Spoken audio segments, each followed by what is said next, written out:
इस हफ्ते की बुक है द वन थिंग।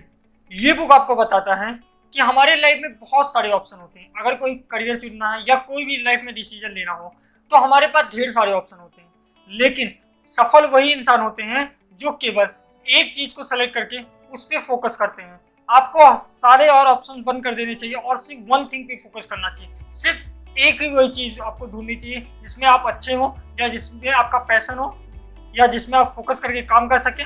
वो एक थिंग सेलेक्ट करना चाहिए और उस पर ही काम करना चाहिए, तभी आप सफल हो सकते हैं। जैसे कि आप जानते होंगे, अगर हम सचिन तेंदुलकर की बात करें तो आप उन्हें सिर्फ एक क्रिकेटर के तौर पे जानते होंगे। उसी तरह नरेंद्र मोदी सिर्फ पॉलिटिक्स करते हैं, उसके अलावा कुछ नहीं करते। क्योंकि ये लोग इतने सफल इसलिए हो पाए क्योंकि इन्होंने अपने वन थिंग पे फोकस किया। वो एक चीज जिनमें ये अच्छे थे या जिनमें ये काम कर सकते थे या जिनमें इनका पैशन था, उस एक चीज को ढूंढा और उस पर काम किया, इसीलिए आज ये सफल है। आपको भी इसी तरीके से अपना वन थिंग ढूंढना पड़ेगा कि कौन सा वो वन थिंग है जिसपे आप काम कर सकते हैं। और इसके आगे एक चीज और बताया गया कि जब आप वो वन थिंग अपना ढूंढ लीजिए तो आप डोमिनो इफेक्ट लगा के अपना काम कर सकते हैं। डोमिनो इफेक्ट क्या है कि आप पहले अपने गोल को छोटे छोटे टुकड़ों में बांट के इसको बनाते रहिए, और ये तरीके से अगर आप काम करेंगे और कंसिस्टेंट रहेंगे तो आप काम में सफल हो जाएंगे।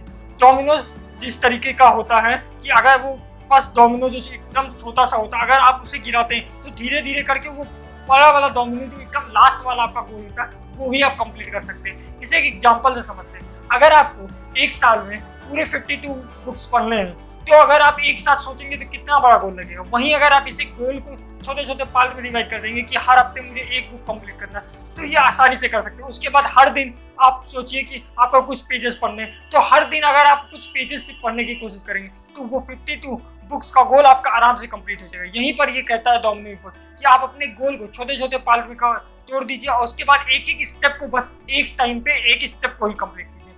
यहाँ पर क्यों बोला गया है एक टाइम पे एक स्टेप करने के लिए? इसलिए क्योंकि मल्टीटास्किंग नाम का कोई चीज नहीं होता। जो लोग मल्टीटास्किंग करते हैं वो किसी भी चीज पे परफेक्टली फोकस नहीं कर पाते और किसी भी काम को ठीक से कर नहीं पाते। इसीलिए मल्टीटास्किंग से आपको बचना चाहिए। आपको जितना हो सके एक समय में एक ही काम पे फोकस करना चाहिए कि आप बहुत अच्छे से वो काम कर सकते हैं। अगर आप एक समय पे एक काम फोकस करके करते हैं तो वो काम आप बहुत आसानी से और बहुत अच्छे तरीके से कर सकते हैं।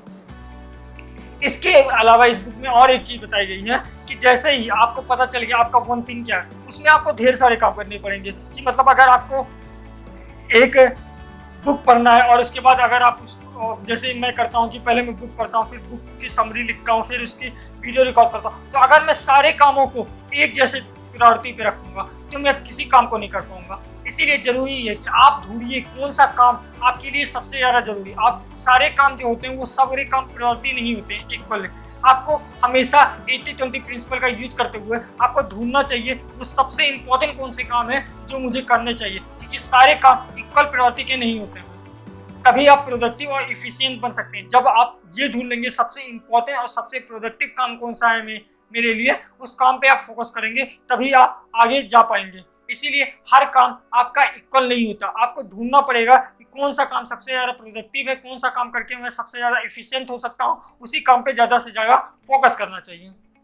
नेक्स्ट चीज ये बताया गया कि हम सबके जो विल पावर होता है वो लिमिटेड होता है। ऐसा नहीं होता हमारे पास अनलिमिटेड विल पावर है। इसीलिए आप हर समय एकदम एनर्जेटिक है, एकदम अच्छे से एक सही मूड के साथ 24/7 नहीं रह सकते। इसीलिए आपको ढूंढना चाहिए आपका विल पावर किस समय सबसे हाईएस्ट एक्टिव रहता है, किस समय हाईएस्ट एक्टिव नहीं रहता, और आपको वन थिंग वाला अपना काम उसी टाइम करना चाहिए। बहुतों लोगों का जो वन थिंग विल पावर होता है वो मॉर्निंग में बहुत ज्यादा एक्टिव होता है, इसलिए उनको अपना सबसे इंपॉर्टेंट काम मॉर्निंग में कंप्लीट करना चाहिए। आपका हमेशा मॉर्निंग में विल पावर ज्यादा होगा। इस चीज को ईट दैट फ्रॉग बुक में भी बहुत अच्छी तरीके से बताया गया है कि आपको क्यों सबसे इंपॉर्टेंट काम और सबसे ज्यादा जरूरी काम जो होता है उसको मॉर्निंग में कंप्लीट कर लेना चाहिए, क्योंकि मॉर्निंग में हर किसी का विल पावर ज्यादा होता है। एंड सेकेंड लास्ट चीज इस बुक में बताई गई है कि हम सब टू डू लिस्ट बनाते हैं, लेकिन टू डू लिस्ट में कई बार हम सब बहुत सारी चीजें लिख देते हैं। यहाँ पर ये बताया गया है कि आपको उस टू डू लिस्ट को देखना पड़ेगा, और जिस तरीके से मैंने आपको बताया था 80-20 प्रिंसिपल का लगा के आपको उस काम को ढूंढना पड़ेगा जो आपके लिए सबसे ज्यादा प्रोडक्टिव काम है, वो आपके लिए सबसे ज्यादा इंपॉर्टेंट प्रायोरिटी पे होना चाहिए, और उस काम को आपको सबसे पहले कंप्लीट करना चाहिए। अगर आप ऐसा नहीं करेंगे तो आपका ऐसा भी हो सकता है कि आपके लिए सबसे पहले आपने उस काम को कर दिया जो आपके गोल के लिए इतना जरूरी नहीं था। इसीलिए सबसे ज्यादा जरूरी यह है कि आप पहले दिन में वो कामों को कंप्लीट कीजिए जो सबसे ज़्यादा आपके लिए इफिशियंट है, जो आपके कामों गोल को अचीव करने के लिए सबसे ज़्यादा जरूरी है।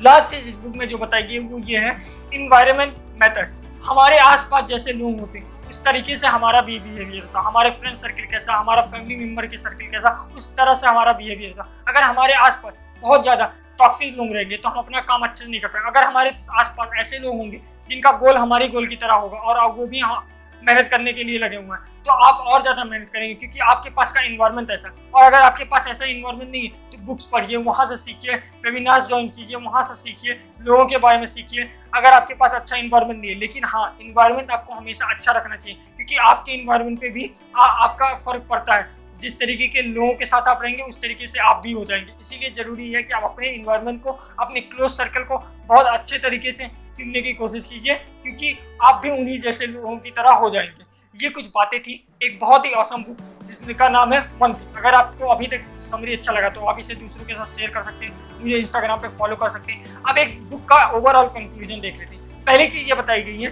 कि जो बहुत ज्यादा सफल लोग होते हैं वो केवल सिर्फ वन थिंग पे फोकस करते हैं, बहुत ज्यादा चीजें नहीं करते। दूसरी चीज ये बताई गई डोमिनो इफेक्ट का यूज करते हैं वो, कि छोटे छोटे पार्ट में अपना बड़ा सा गोल को तोड़ लेते हैं और एक एक चीज को एक एक टाइम पे करते रहते हैं। एक एक चीज को एक एक टाइम पे इसलिए करना चाहिए क्योंकि मल्टीटास्किंग नाम का कोई चीज नहीं होता। अगर आप एक साथ ढेर सारी चीजों पर फोकस करेंगे तो किसी चीज में आप बहुत अच्छे नहीं हो पाएंगे।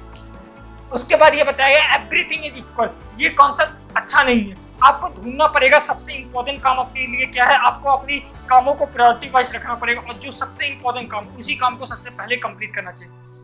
नेक्स्ट चीज बताया गया कि विल पावर हम सभी के पास लिमिटेड है, हम सभी हर समय एनर्जेटिक, हर समय बिल्कुल फोकस नहीं रह सकते। इसीलिए जरूरी है कि आप ढूंढिए कि आपका विल पावर किस समय ज्यादा एक्टिव होता है। वैसे बहुत ज्यादा लोगों के मॉर्निंग में एक्टिव रहते हैं, इसीलिए आपको सबसे इंपॉर्टेंट काम मॉर्निंग में खत्म कर लेने चाहिए।